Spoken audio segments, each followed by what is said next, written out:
Hey everyone, this episode of the Patriots Report is brought to you by Bet Online. Bet Online is the world's most trusted betting platform and your number one source for all the betting you need to know when it comes to March Madness. Whether you're a seasoned fan or a first-time bettor, Bet Online is your ultimate game day companion with the largest selection of odds on everything from college basketball to $200,000 bracket contests that they're running. BetOnline continues to be your number one sports betting source. From every Cinderella story to every hat trick, BetOnline has you covered with odds, stats, and more for every game, every play, and every win. BetOnline, the game starts here. Chris, so far this offseason, we've been talking a lot about the guys the Patriots have added. Milton Yeah. Williams, Morgan Moses, Robert Spillane, Mac Hollins, who was great the other day, by the way, Carlton Davis. The list goes on and on. I want to talk today about some of the guys that they have subtracted, most notably David Andrews. We got the news late last week that he had been released. The longtime veteran is not going to be playing for the Patriots this season, 2025. First of all, I want to get some of your favorite David Andrews memories. You were a teammate of his for 3 years, roughly 10 or so years ago when he first came to the league, really. Yeah. Uh, what did he mean to that locker room as a player and as a person? Um, I mean, he was one of the better locker room guys that I've ever been around, got along with everyone. I think my favorite David Andrews moments were pregame when he was out there dancing with Devin McCourty and all the safeties and corners because you got all these guys, all the skill players dancing around. Then here comes big old David Andrews, and he's kind of like doing his dance moves and stuff. And I thought that was hysterical. But it's like that was the type of guy that he was, man. He was a willing to do whatever it took to win football games, rarely missed practice, never missed games. I mean, I think this year was really the first year that he was ever really hurt in his career.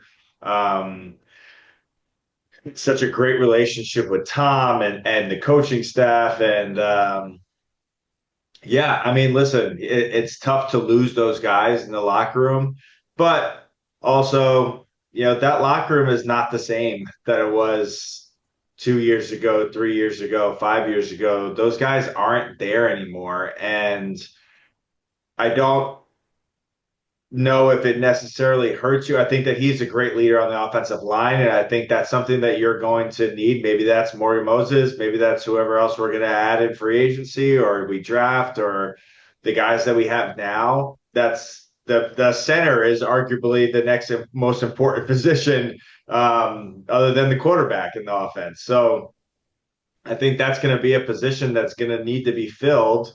And those are some pretty big shoes to fill. I mean, David was he was very talented and he was also smart. He knew all the calls. He could get guys lined up. That's an important piece to that puzzle that we're going to be looking to fill here. But you know what? Listen, he's also what Elliott and what Mike are doing. I told you, they're adding role players, man. They're adding guys that are going to be fill that locker room void. They're going to fill that practice presence, the Mac Hollins of the world walking around barefoot when it's 10 degrees outside, the Robert Spillanes, those guys are going to be high effort, high caliber, good character guys that are going to go out and they're going to expect a lot from the younger players in the locker room. They're going to expect a lot from the rookies that they bring on. They're going to be expect a lot from themselves. I'm pretty sure Mike probably sat them down and be like, "Listen, I didn't bring you here to lose freaking football games. Like, we're not doing that." So, but it's like this is what I'm trying to create, and I need your help, and I'm going to need you to help me create this vibe. So, I think what we're losing, it's sad. Like I think Joe Cardona is the last guy standing over there that I played with now, and it's tough to see all those guys move on, but that's the business. And obviously, I think everyone in New England wishes nothing but the best for David Andrews and to go finish his career somewhere else and maybe help another team. But I think we're just going to continue to add David Andrews type of players in free agency and in the draft, and hopefully we'll be able to fill that void there on the offensive line. I understand the transitory nature of the National Football League. NFL not for long, and it's just, it's Yeah. you lose it here, you're going to move on to the next stop, but it just sucks. Yeah. It does. It just sucks to see a guy like him. I think back to Vince Wilfork finishing his career with the Texans. Yeah. To see players like that have to end up what's Jerry Rice in Seattle, and it's just sad. It's unfortunate because these guys are franchise pillars. I get it, I understand it, but it doesn't make the process any easier. Dietrich Wise, Jonathan Jones also Yeah. moving on to Washington. There are two guys left in the New England locker room who have Super Bowl championship rings as members of the Patriots: Joe Cardona and Juwan Bentley. Oh, And that's that right. Joanna's still yeah, there too. that just Yeah. underscores the transitory nature of life in the National Football League. I'm curious this year now with these guys, we can point to Morgan Moses, who was very impressive when he spoke with us the other Yeah. day in his introductory press conference. Like we said, Mac Hollins, very impressive. How does a guy go about assuming the role of leader when he is just, kind of setting foot in the facility for, the first couple of months? Is it an organic thing? Yeah, I know some guys have enough juice to reach out to, teammates or coaches or whatever the case may be. What's your best suggestion here for some of these guys who are coming in who might want to be, looked at as leaders? I mean, I think it's all there's a lot that goes into it. I think there's a lot of the intangibles, and the intangibles are you actually going out and performing and playing well, knowing what to do, how to do it, learning the new playbook, being holding yourself accountable on the field and in the weight room, and all the things that they're going to be doing in a few weeks, because we're going to get those extra weeks because we have a new coaching staff. So being a guy that's there, right? So a Morgan Moses and Matt Collins, a guy that's going to show up on day one, be one of the first guys in the meeting room, be making sure that you're showing up in the weight room and in the conditioning sessions and in the film room, and a guy that's always going to be here. So there's all of those things that don't go unnoticed. I mean, at least by me, I always noticed those guys that were always around. And then it's the other big piece of it is being vocal, right? I mean, you can't come into an NFL locker room and be tentative and scared and afraid to speak up and then expect you to kind of just roll into this leadership role, have this role of being a leader or a captain without speaking up, or just because you're a good football player. It doesn't right, like it doesn't work like that.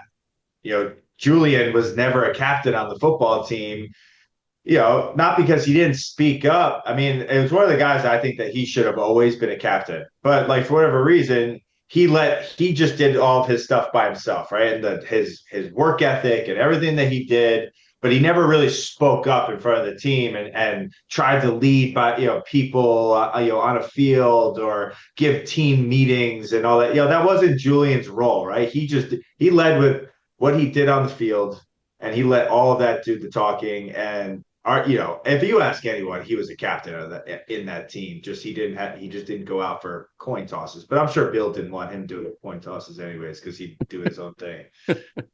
So I think the guys for Mario Moses, Matt Collins, Robert Spillane's, the guys that have been around this league for a little bit and know how to be a professional, know how to act, know how to go about their business. That's going to be a big role, especially for these younger players, right? Matt Collins, you're going to have to go teach these young guys how to be a professional.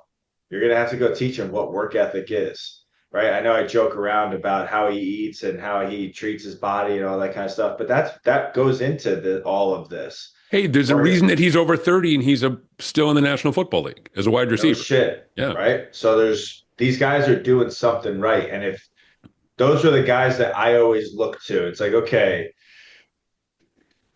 Brett Jackson was never a guy that was supposed to be in the league for however many years he actually played. What is that guy doing that I'm not doing that I should be doing? Right. So those are all the things. I think that those guys, I think you got to come into this team, and I think you have to not be afraid to speak up. you've been playing good football for a long period of time. Matt Collins, you guys almost just went to the Super Bowl. Like you made some incredible plays. Like your play speaks for itself. You don't have to prove anything to anyone. I think that you have to come out and perform and be a guy that's gonna learn the offense and learn Josh's offense and kind of speak up and hold yourself accountable and knowing the offense and teaching all the younger guys how to go about their business. But I think I would be looking towards the guys that we initially brought in free agency to kind of fill those leadership roles on this offense. And listen, Josh is going to do a really good job of identifying those guys as well. We had my second year there, we had a whole leadership committee, and I'm sure that Josh is going to bring this up. I thought it was a good idea. I mean, we picked the guys from offense that were really the leaders, but they weren't the captains, and the guys from defense, and we got together each week. It's like, okay, what can we do better? What do we have to accomplish this week? What are our goals for the season? What are our goals for the first quarter of the season? And as opposed to it just being four guys in a room with a head coach, now you got 15 guys or 10 guys in a room, and we're all sitting there talking about like, this is our profession, this is our job. How do we want to get better as a team, and how are we going to progress and win football games, and what does a practice look like? Should we be doing more of this, and or what are the off-season workouts look like? How's everyone interacting? And if there was ever a problem, it was brought up. But I think that's like part of just bringing this team, closer together. You're going to have a few extra months and maybe a month, or let's just call it 2 weeks extra, and then you get to go to training camp a little bit earlier too. So you got time, man. I mean, this is going to be a lot of team building. You got to. We talk about culture, and it's so hard to develop that, and I really like. It's hard to identify what that means. Like, what does culture mean? Like, what is Mike Vrabel's culture going to be like? Nobody fucking knows. Like, we don't. What is he going to do? Mike was a damn good football player, and he wants good football players. Like, he's going to want some tough guys that go out and compete, and that seems to be what he really cares about. So I got to imagine we're just going to got to bring up some of the younger guys to speed, forget about last year, and see how close of a football team that we can kind of bring together and then put out there on Sunday. So I like everything that's going on, man. I mean, I know that you and I are excited about the money that's being spent, so I'm Yeah. not mad about that. Yeah. Yeah. I'm just, like I said, I just, if you're trying to build a successful football team, and you're trying to build a culture, I don't see how David Andrews doesn't have a role in that in some Yeah. form or fashion. I think, and this is just my own take, I'm not going to ask you to weigh in on this here, he deserved better. He deserved better, even if this was a situation where he can't go this year. You know what? The shoulder, the age, they got to figure out. There's no harm in keeping him around. There's Yeah. no harm in finding a spot for him. As July rolls around, you put him on IR for the season, and you have him as an assistant offensive line coach, an unofficial assistant offensive line coach. Yeah. One of the things for me is they've really, I don't want to say they've ripped the Band-Aid off here, but you look back over the last 4 or 5 years, Slater, McCourty, Wise, Jones, and David Andrews. Those are five pillars. Yeah. And again, they're going to have to find some guys. They're going to have to identify some guys. I think they have some guys in that locker room. Again, I was impressed with a couple of the guys that we spoke with. And you're also, I think, going to organically see guys move into those roles. I think you should see Drake move into that role. Yeah. You should see maybe Kendrick Bourne takes more of a leadership role, even more than he did in years past. Yeah. It's just the progression of time. And again, I keep coming back to the idea specific to David and to a lesser extent, both Dietrich and Jay Jones, that they deserve better for everything that they did for that franchise over the years. The other thing now, it's a young team. Yeah. This is a younger team that we're talking about here. We joked, it's Cardona, it's Morgan Moses, Mac Hollins, and I think Hunter Henry are four of maybe five guys who are over 30, and that's it. So this is a new generation. This is a new era. And again, I guess, you keep the thing rolling. The transitory nature of the league, it demands guys to step up. And I Yeah. think you're going to need to see guys step up and be more assertive. Some of the younger guys step up and be more Yeah. assertive going into 2025. I mean, listen, it's yeah, NFL, the business is really kind of check your sensitivity at the door, man, because it's just kind of it is what it is, and there's going to be stuff that happens across the course of your career that you just know and you don't can't wrap your mind around or agree with. But maybe this is Mike's way, this is Elliot's way of saying, all right, you know, David Andrews back end of his career, Jonathan Jones back at Dietrich Wise, all good players, all can still play, but maybe this is all right. Let's just kind of wipe the slate clean here of what New England was and what it is now. And maybe this is their way. I who knows what Elliot and Mike are really trying to do. We're not in those meeting rooms, but it seems like to me that they kind of are both on the same page of what they're trying to accomplish here. Mike wanted to beef up his defense, right? And Elliott went out there and he spent some cash, man. It's like, okay, cool. Let's protect Drake. We're doing that. Is David Andrews, is his shoulder, not quite there anymore, and is his age maybe he's kind of aged out of that. I mean, it is what it is, man. I mean, that's kind of the nature of the beast here in the NFL, especially at those positions, Mm-hmm. right? It's like as an offensive lineman, you're going into year 10, year 11, and you're coming off an injury. Well, that doesn't bode well for free agency. Mm-hmm. It just doesn't. Listen, I think he'll end up being somewhere, and I hope that his shoulder gets better and he heals up because he's a good football player. But I just think that maybe this is where New England is heading, and they're just trying to rebuild this football team, with all fresh faces and new starts and good football players, and that's kind of where we're going. And you're gonna have to see what happens, and we won't really know until week one of what's going on, I am admittedly a sentimental old fool, and so Yeah, I understand that. But again, it's just rough to see. I'm curious. You talked about the leadership meetings, the leadership yeah, committee that you had in Foxborough, and if we could kind of drill down on that a little bit, was yeah. that an elected job, or was there just a bunch of guys who were like, "Look, I'll volunteer for it. I'll volunteer for it." How did that work? Well, that was an elected thing. So you went through all the position rooms, and you got guys elected, different guys to be a part of that leadership committee. So it was an honor, man. It was one of those things. You weren't a captain, but your position room kind of volunteered you or elected you to kind of speak for your position room and go into these meetings and be a part of that. And those guys were, the Devin McCourties, the Logan Ryans.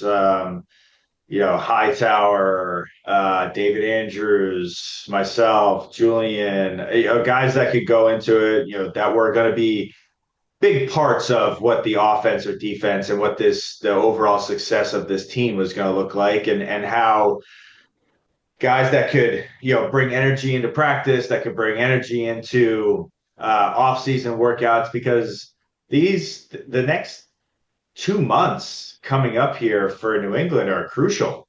They are crucial for a number of different reasons to build chemistry as a team. You got a bunch of new faces with new coaches, to be able to kind of mesh well as an offense and as a defense. You got guys that are new to defense, new. You're playing with new guys, and so there's so much that's going to go into the next couple of months that I could see something like that happening where it's like, okay, let's get a leadership group together. Let's get our veteran guys together from all the different position rooms, and let's just sit down and talk every single week. What's it once a week or maybe once a month or a couple times a month, and say, hey, how are things going? How are the younger guys doing? How is Drake, meshing with the new offensive line? How is he meshing with some of the receivers that we have?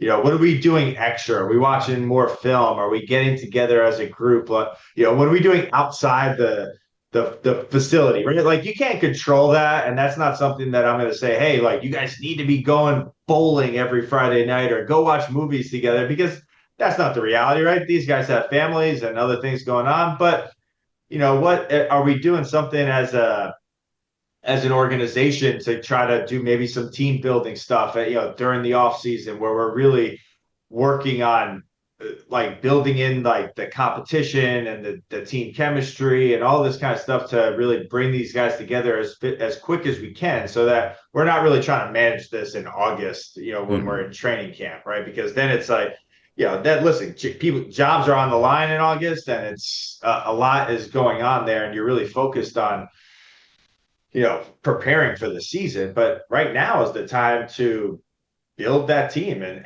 establish who those leaders are going to be, who your captains going to be. We're going to have brand new captains this year, guys that we've never even heard of. Almost completely across the board. Yeah. Juwan Bentley is a guy that's going to be returning. I'm sure that he'll be a captain. And, Cardona is just he'll be a special teams captain because he's been there. But everyone else, like there's going to be a bunch of new faces there. Drake, obviously, I think that he'll step into a role. This is really an opportunity for him to like, all right, cool. Hey, year one's underneath your belt. Time to grow up, kid. Like, let's go because you're the franchise guy. Everyone knows it. This is what we're pitching to all the offensive guys. Hey, you're going to come here and play with a good quarterback. Like, I need you to step up now and be the leader of this offense and kind of take this stuff to the next level and put that on your shoulders and hold yourself accountable to knowing the offense and doing it the best you can and leading the team, during practices and the off season because once you get on the field, again, like Josh is not going to hold anyone's hand through this stuff, man. Like he is going to, the people that are going to be out there are the guys that study and know what they're doing. And he's not going to wait around for the rookies to, study the playbook. And, that's part of being a professional. So, um, it's interesting, really, going into this year, really with no other guys that were on the team. It It's really is. almost a completely fresh start, I think, in Yeah. a lot of ways. Do we want to do that now? Do we want to handicap the who's going to be captain in 2025? I'll give you my guess. I'll give you my guesses right off the top, and you tell me if I'm way off base. Okay. Cardona, Yep. Drake, Yep. Morgan Moses, Juwan Bentley, and boy, this is good. Now you run into like a like after four guys here. Um, maybe Kendrick Bourne, I mean, listen, he's been there now. He's going to the be the longest. vet. Oh, Yeah. either him or Hunter Henry. Yeah. I could see either one of those guys being it. And listen, if I'm the two of those guys, I'm very excited about the opportunity to kind of be the guy in those rooms to kind of step up into those positions, because you're going to need a Kendrick Bourne who's got the energy. He's going to have the energy. He always has. He always will. I mean, listen, the other guy that could potentially step up into that role is a guy like Matt Collins, right? I Mhm. mean, if he really wants to be that guy who's going to be out there on three faces of special teams, and then also he's going to have a role as a receiver on this team. I could see him being a guy that people either gravitate towards or don't gravitate towards just Yeah, because yeah, of yeah. what type of how he is. But listen, I like everything you said. You liked the way that he spoke in front of the media, and I think that he's always done a good job. He's a unique personality, but also he plays good football. Yeah. So we have. I could see it being the guys that you named and either a guy like Kendrick or a guy like Mac to kind of step up and take on one of those roles. Duggar's the other one. Duggar. I put him in that group as well. Because you need Yeah. one more defensive. I think you need one more defensive guy, and I would put Duggar, returning guy, Yeah. steady leader, been around for a long time. I would put Duggar in that mix as well. Yeah. I Yeah. think I think that's a good group of captains. Yeah, I like Um, that. yeah, it is. It is. It's a fascinating roster again because when you look at this group, the guy who, at least on offense so far, jumps out is Hollins. And Hollins, we talk about kind of leadership style. He spoke early. He said earlier in his career, he was really into, breaking guys a little bit. And he would enjoy kind of pushing them and pushing them and pushing them to a point. And we in the media workroom afterward kind of looked at him and said, hey, this is an impressive guy. I've also got 2-1 odds that he is going to be at the center of the first training camp fight. Oh yeah. If he's the kind of guy who's going to be Oh pushing and yeah. pushing and pushing, like I could see him leaning into, you know, Carlton Davis, Sure. for example. I don't think Gonzalez is the kind of guy who's especially combative, but maybe Carlton Davis, maybe, Marcus Jones. I just, Maybe he brings that out, Christian. I think the one thing that you're going to have in this training camp and even into the OTAs and off season is you're going to have a lot of competition. And you're going to have some guys. Josh is going to go out there and he is going to want to beat that defense's butt every single day. And there was always that, right? Like it was always Josh, versus the defense and Tom versus it. So I think the competitiveness that this team is going to need to have early on in this off season, I think you're going to see that just kind of transition all the way into training camp. And yeah, man, listen, you're going to see a lot of high energy guys out there. And I'm sure that Vrabel is not going to be a guy that's going to promote fighting, but he's going to promote competition. And he's going to promote some guys going like, hey, Matt Collins, I'm going to go after Christian Gonzalez. I'm going to go after Carlton Davis, guys that, are the start in defense. And I'm going to go and I'm no fear, right? And that's the type of, it was always fun for us to go into training camp and have to go, those first day of one-on-ones with pads on. And, especially for me, it was like I was the new guy. So when I had Malcolm Butler in front of me or I had Logan and Ryan in front of me, I'm like, okay, yeah, let's go, bro. Like I'm not scared of you. And I think that's the type of guys that you're going to have with Kendrick. You're going to have that with Matt Collins. And the thing with that is it's contagious.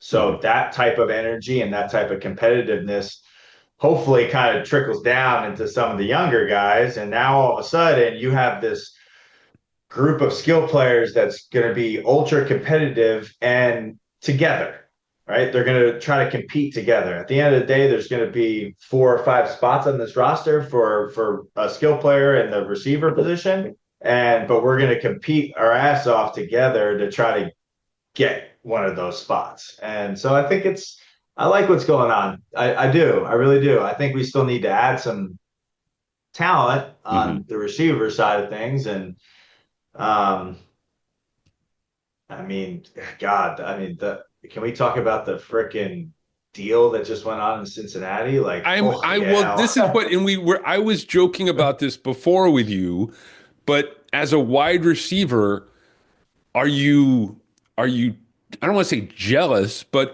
how do you feel about these deals now where it's 5 years, 130 million, it just, these numbers keep going up for wide receivers, for non-quarterbacks Crazy. in a way that we've never seen before. It's crazy. It's wild. I mean, when I saw that deal, I mean, it is.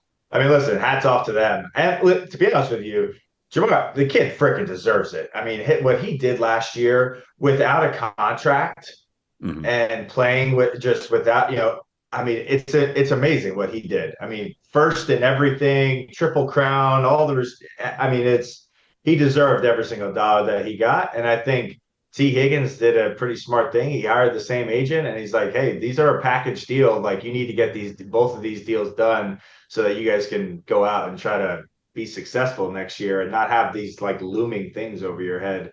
The Myles Garrett thing was kind of crazy to me. That deal was like, hey, I want out of Cleveland. And then all of a sudden, 159, $160 million. Yeah. It's like, Yeah. all right, cool. I'm Okay, well, staying in maybe Cleveland Cleveland. doesn't look so bad for 160 million. The thing that, from a Patriots perspective, the Derek Stingley deal, you know that Christian Gonzalez can renegotiate next offseason, right? Yeah. Is that the first order of business if you're Elliot Wolf or Mike Vrabel to go to Christian Gonzalez next offseason and say, let's get you paid now so we don't have to, pay twice as much in 2, 3, 4 years? Yeah, man, that's definitely a conversation. I think that they're both going to kind of see, how does this year play out for him? Yeah, yeah. Does he play well? Is he healthy? Is he going to keep progressing, which we all think that he is, and he's going to continue to be a good player. But he's also going to be in a position where he's learning a new defense and he's going to have a new coach, and there's going to be more contributing factors to how he plays this year. But he's going to have to be all in on that. And if he is, he's in for a pretty big payday himself. Um, but yeah, I mean, these contracts, man. Oof. Crazy. It is. It's crazy. And it's just and it's gonna keep escalating. And it's one of those things too where if Drake continues to progress, that's something that you're gonna need to be mindful of sooner rather than later, at least when you talk about your current contract structure on your own roster. So before I forget, okay, I had 6 guys as captains next year. Duggar, Bentley, Drake, Hunter Henry, Cardona, and Morgan Moses. I And like maybe that. you add another guy in there, depending a Kendrick Bourne type. Mm, If you trade for someone that shows a lot of potential in the so those are our yeah, 6. Am yeah. I? Are we pretty much on the same page here with this? Same page. Yeah, Okay, same page. Yeah. okay. And then I had one more question for you too here, about training camp and about training camp fights. Why was Edelman always in the center of every single training camp fight every single year?